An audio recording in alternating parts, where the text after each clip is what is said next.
Welcome to Off the Record, Marketing Deconstructed.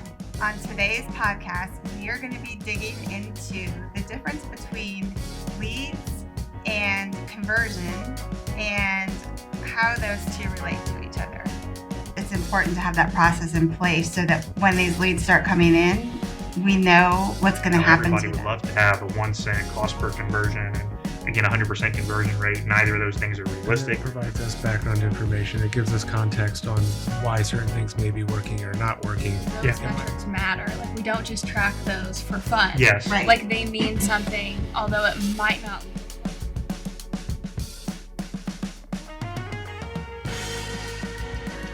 You know, we have so many clients that we're doing lead generation for. And I think there is sometimes a difference of opinion or understanding about what a lead is versus what an actual paying client or a paying patient for some of our health professionals. And I've had a lot of conversations with some of our clients about, well, we're not getting any leads. And, my response is, we're getting a lot of leads. How are we converting those leads? Or how are you having conversation with those leads to actually convert them from a lead to a prospect, to a paying client, patient, customer, whatever that is. And there's always, it seems like, a huge disconnect between bringing those leads in and what happens next. And so, guys, thoughts on that? I guess kind of like walk us through like the process of what we would like tell a client, like from the beginning. If they're asking us, we need more patients, customers, whatever, like, where would you start from a ad perspective? Mm-hmm. So I think, as we work through everything, right, and we look at things holistically, we always start with message, ideal client, what do things look like, consistency across the board when people go to find them. And then we take all of that and we put it together in what we're doing for their ad and lead generation process, right? It's really important to make sure that we know exactly who we're targeting. I think the big thing is, so we put together our creative, right? We put together our captions, our headlines, our targeting, our ad spend. We set everything up. And then we look at, how are we going to generate those leads? Do we have a landing page that we're going to go to? Are we doing a platform form, like whether it's a Meta form or whether it's a Google form? It just depends on what platform we're working on. And then from there, oftentimes clients will say that once we get the leads in, then they'll take them and have those conversations with them, book appointments, that kind of thing. But I think that's where the drop off is because there's some they're not quite sure once that lead comes in what that next process is. And so often they want to do it, but they don't necessarily have the tools to do it. And so I think that's where we can offer to help clients do that, but so often it becomes an additional expense, and they have a team in place, and so I think that's where we need to really work with our clients on figuring out what that process is, even before we start running those ads. I think it starts with the expectation, then into that nurturing sequence, right? So, if every lead that came in was qualified, they'd have to pay us a lot more, and B, we probably wouldn't need to be doing ads anyway. So there's a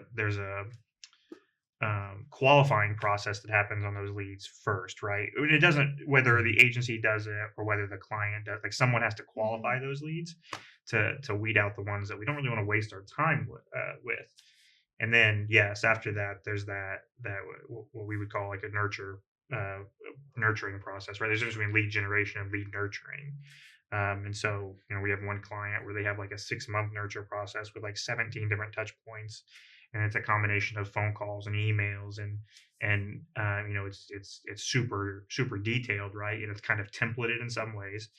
Um, But not every client is like that, correct? exactly, Correct. yes. So that's one client, right? Right. And then we have others where maybe they're just starting to implement some sort of digital strategy or ad strategy, right? Right. And that expectation kind of has to be set on the front end that a you've not done this before, right? So we're gonna have to figure this out as we go a little bit in terms of what a cost per lead should be, what a cost per conversion should be.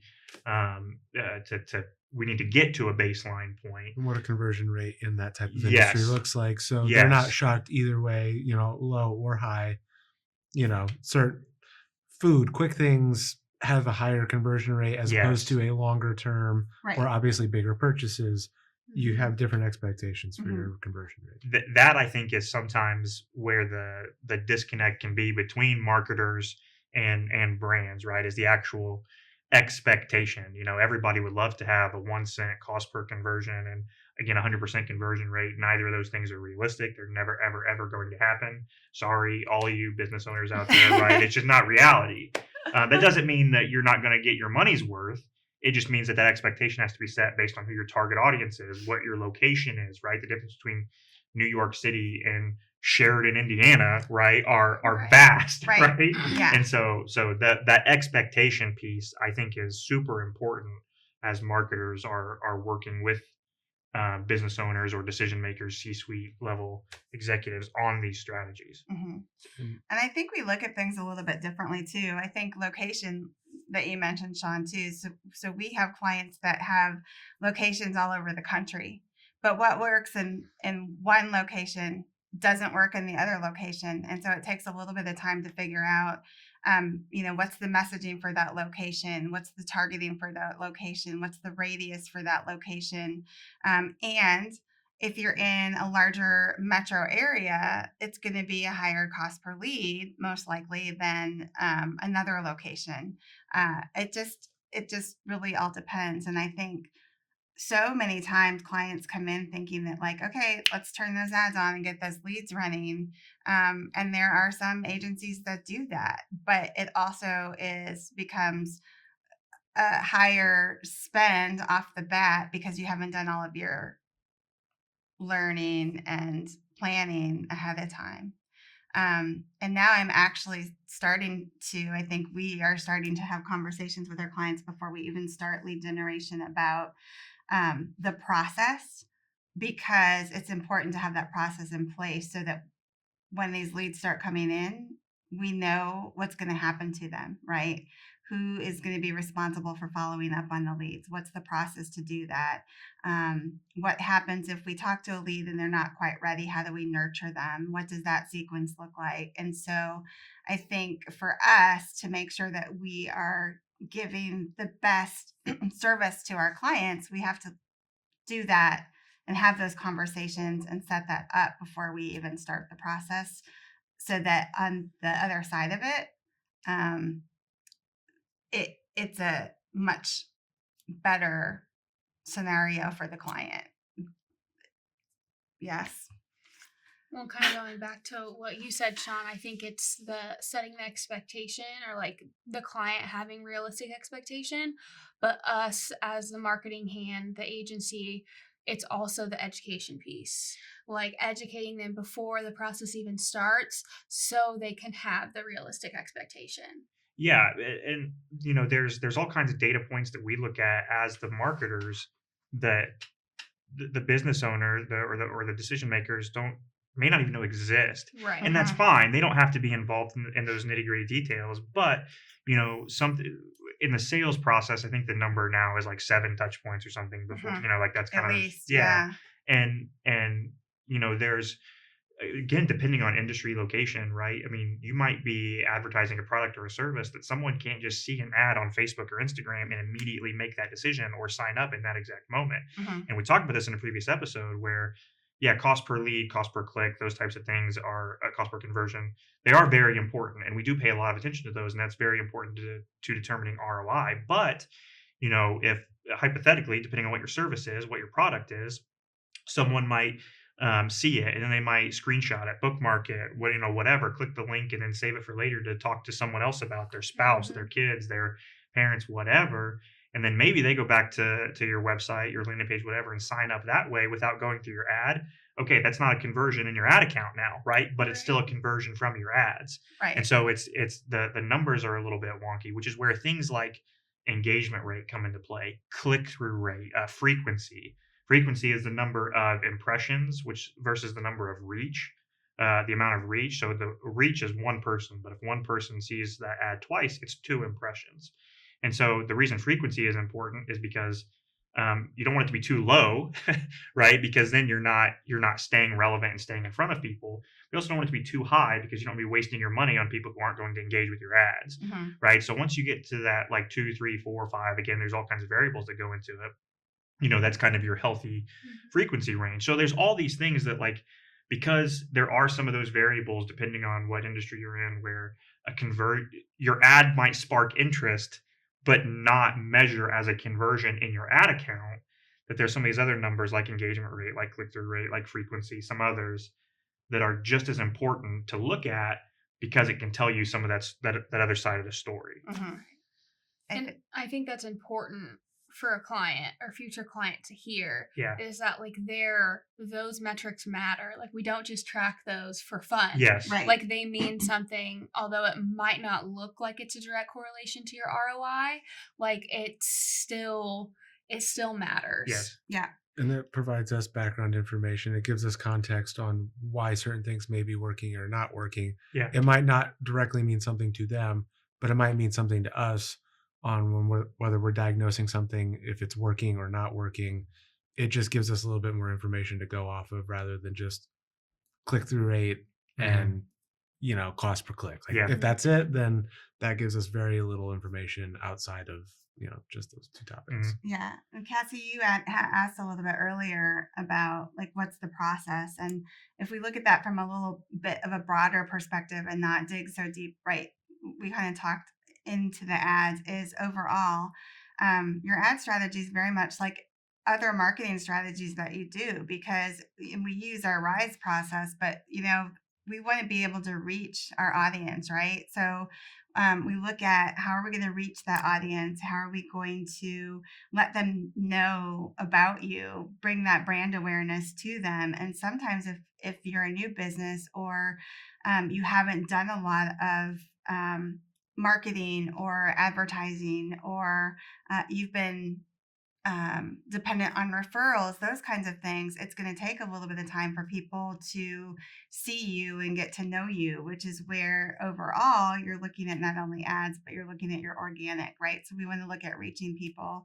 And then once we start bringing those people into awareness of your brand, then that's kind of where we want to initiate them, which is second step in our process, right? So we want to actually now start they're learning about you. Now we want to actually start talking to them and sharing, educating a little bit more about what's going on, right? Once they are getting a feeling of knowing you and more interested in your business, then we look at how are we going to shift them from a lead, right, to a prospect. So now it's kind of like we want to get them in your universe and then figure out how we're going to shift them from this leader to this prospect into a paying client or customer or patient or whatever your brand is. And then once they're in your universe, what's next, right? We want to engage and expand with them further, and hopefully they can become an advocate and then start spreading the word organically to their world. And so all of those things that we do on a regular basis from a marketing strategy are things that come in play when we're looking at your ad strategy as well. And so for us, it's important to look at all of that from a high level so that then we can actually bring it down to each of the different areas that we work with. And in this case, we're talking about ads, so leads to conversions. And that's why that process is important. And then that process becomes important from the ad side, right? Is once we get those leads, how are we going to nurture them? How are we going to engage with them? How are we going to stay in front of them? And that's where we really look to partnering with our clients to make sure that everything that we're doing across the board works.